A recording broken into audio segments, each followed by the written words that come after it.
Yeah, I think for me, the way that it changed kind of my creative process in writing anyway, whether it's journalism or poetry, I think it took a long time for me to process. Like, I find myself writing a lot about my experiences in Argentina now, but when I was there, I felt like I couldn't write about it.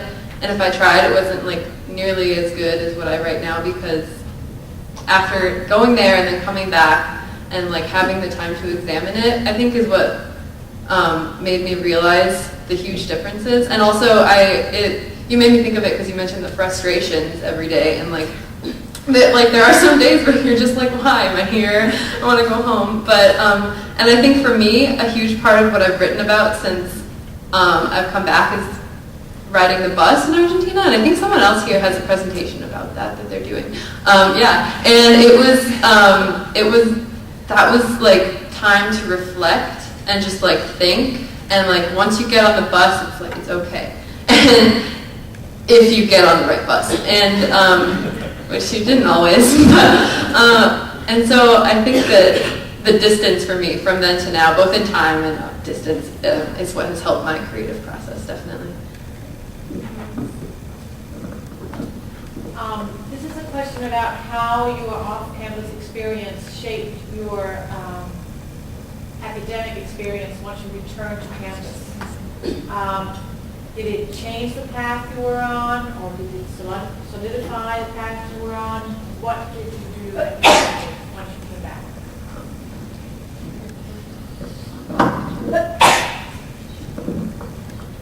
Well, the sad fact of the matter for me is that I was an English and Japanese double major. I was in English and music because both were, pretty useless things. I had to choose between music and English, and chose English in the end. Japanese I had to take a language, but my father said, Japanese, Madeline, is a ticket to employability. So while I struggled very hard with that subject, got tutored every day, I kept telling myself it will pay off in the end. I was interested in the culture, but sometimes I thought it wasn't right for me because a lot of the kids in my class were doing, manga, anime, things that I weren't interested in. I went to Japan, a lot of people were going to those shopping areas and getting manga, and I felt like I kind of chose the wrong language at times. But it made me, again, see unexpected things in that culture. So I came back, had jet lag, and got this anthropology book, The Chrysanthemum and the Sword. I wouldn't have known about that book, nor would I have read it so closely if I didn't go to Japan. Similar, also not just academic, but just being able to understand people. My roommate's Japanese.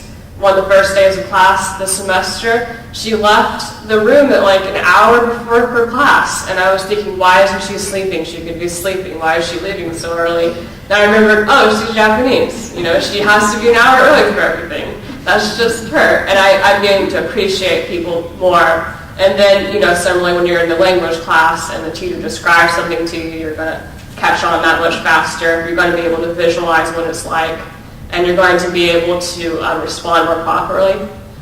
So it kind of defeated your assumptions. It made you interested in different aspects of the culture, and it kind of made me a little bit less cynical.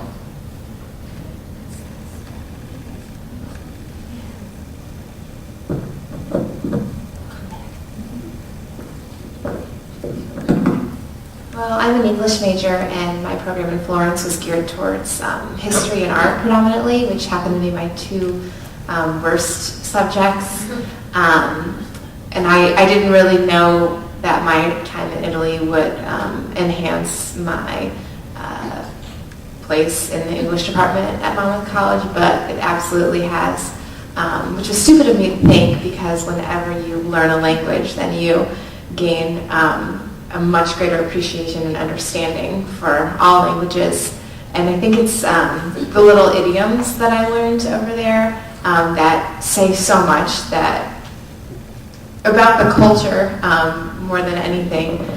For instance, if something's really cool, you might say "fa un boha," which means dig a hole.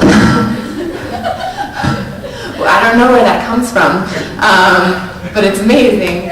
Or we might say somebody's like dancing around an issue, but they'll say that they're climbing on mirrors. And I don't remember the Italian translation right now, but I just think that is such a gorgeous image And it made me start to appreciate our phrases and proverbs and idioms that maybe don't make any sense. And when we try to speak to somebody who speaks English as a second language, they'll never understand. Like, to explain off the top of my head to somebody if something's off the wall, and to say that to a learning English person or learning English, you really have to be careful about the words you choose, and so that helped me appreciate that and choose my words with a lot more care and understand the words that culture stresses or that they omit says a lot about the culture. Like The Hangover, the movie The Hangover came out while I was in Italy,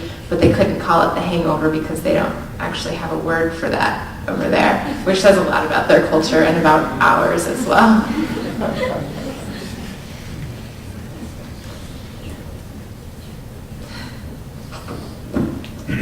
My participation in the business program, I think, really solidified my interest in business in that I go to a liberal arts school, as everybody else does, and we don't actually have a business department. We have economics classes, but participating in this program really was a perfect supplement to what I had already been learning through the studies that I've done at Colorado College. So being able to come to Chicago and get that real-world experience really supplemented my education in a way that I don't think I would have ever gotten if I hadn't done the program.